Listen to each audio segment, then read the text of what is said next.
Your anxiety level can ebb and flow, I think, based on the stage of life that you're in. And one of the things that I think about a whole lot, is, am I even doing this right?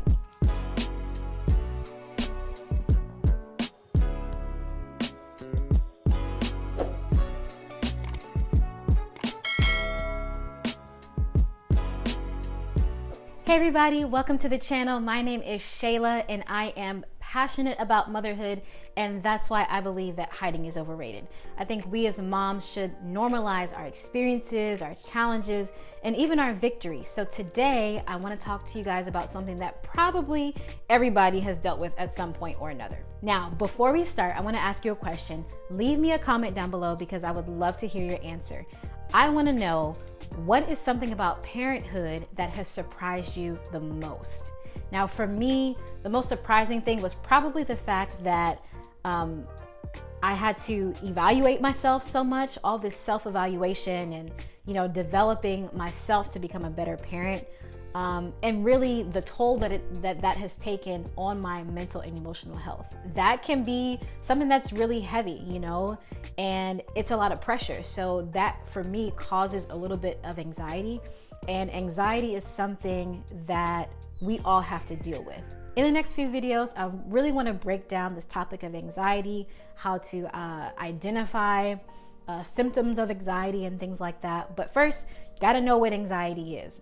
Anxiety is a feeling of worry, nervousness, or unease that's typically about an imminent event or something with an uncertain outcome. For me, anxiety and worry kind of go hand in hand. When you're thinking about a particular event, or you're thinking about your child, and you run through all these scenarios in your head about all the negative things that could happen to them or that can happen in this instance. That is anxiety, when you continually worry. Now, anxiety and having an anxiety disorder are a little bit different, because anxiety disorders are characterized by feelings of worry, anxiety, or fear that are strong enough to actually interfere with your daily activities. So general anxiety disorder is actually really common among women, women of all ages, but really once you cross the threshold of 30, general anxiety disorder goes up, the rates go up. Now, specifically as a parent, you go through the whole pregnancy stage, and then labor and delivery and infancy.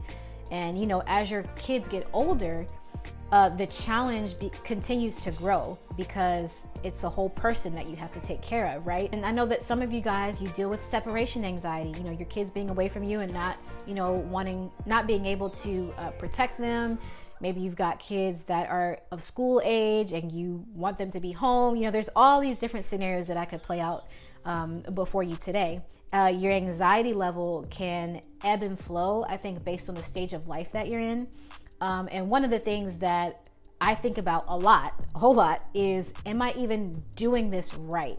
I've got 4 kids, and it can be a challenge because they've all got to be parented differently. But really, you are not alone. Anxiety is so common. Anxiety is the most common illness in the United States. It affects 40 million adults over the age of 18. And then you have 68% of women and 58% of men who have mental health problems are parents.